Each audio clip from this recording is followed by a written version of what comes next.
സംയുക്ത നാവിക പരിശീലനത്തിൽ പങ്കെടുക്കാനായി ക്ഷണമനുസരിച്ച് കഴിഞ്ഞ ഫെബ്രുവരി 17 ഇന്ത്യയിൽ വരികയും സ്നേഹാദരങ്ങൾ പങ്കിട്ടുകൊണ്ട് ഫെബ്രുവരി 28 മടങ്ങുകയും ചെയ്ത ഇറാൻ നാവിക സൈനികരിൽ ഭൂരിഭാഗം പേരും മാതൃരാജ്യത്തേക്കുള്ള മടക്കയാത്രയ്ക്കിടെ ഇന്നലെ ശ്രീലങ്കൻ തീരത്തിനടുത്ത് വെച്ച് അമേരിക്കൻ ആക്രമണത്തിൽ കൊല്ലപ്പെട്ടു.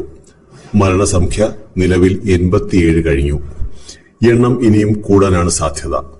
രണ്ടാം ലോക മഹായുദ്ധത്തിന് ശേഷം ആദ്യമായാണ് അമേരിക്ക ഒരു ശത്രു കപ്പലിനെ ടോർപിഡോ ഉപയോഗിച്ച് മുക്കുന്നത്.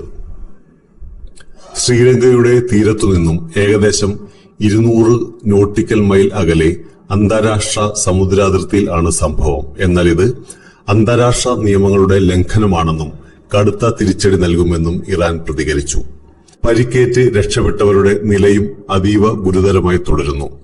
അമേരിക്കൻ ആക്രമണത്തിന് പിന്നാലെ ചിന്നിച്ചിതറി മുങ്ങിയ കപ്പലിൽ നിന്ന് ശ്രീലങ്കൻ നാവികസേനയാണ് ഉടനടി കുതിച്ചെത്തി ശേഷിച്ചവരെ പുറത്തെടുത്ത് ആശുപത്രികളിലേക്ക് മാറ്റിയത്.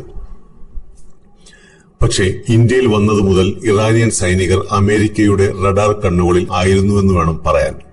ഇന്ത്യയിൽ നിന്ന് ഔപചാരിക വിട ചൊല്ലി സമുദ്രാതിർത്തി പിന്നിട്ട ഉടനെ അമേരിക്ക ഐറിസ് സേന എന്ന ഇറാനിയൻ നാവികസേനയുടെ പട്രോളിംഗ് കപ്പൽ മുക്കുകയായിരുന്നു. അനവധി രാജ്യങ്ങളെ ഇന്ത്യ ഈ സൈനിക അഭ്യാസത്തിലേക്ക് ക്ഷണിച്ചിരുന്നു. ഇതിൽ അമേരിക്കയും ഇറാനും ഉൾപ്പെട്ടിരുന്നു.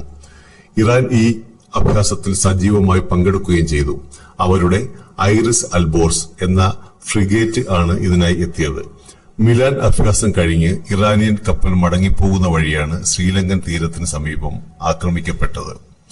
സൗഹൃദപരമായ ഒരു സൈനിക അഭ്യാസത്തിൽ പങ്കെടുത്ത ശേഷം മടങ്ങുന്ന ഒരു കപ്പലിനെ അതേ അഭ്യാസത്തിൽ പങ്കെടുക്കേണ്ടിയിരുന്ന മറ്റൊരു രാജ്യം ആക്രമിച്ചു എന്നത് തികച്ചും അനീതിയും അന്താരാഷ്ട്ര മര്യാദകളുടെ ലംഘനവുമാണ്.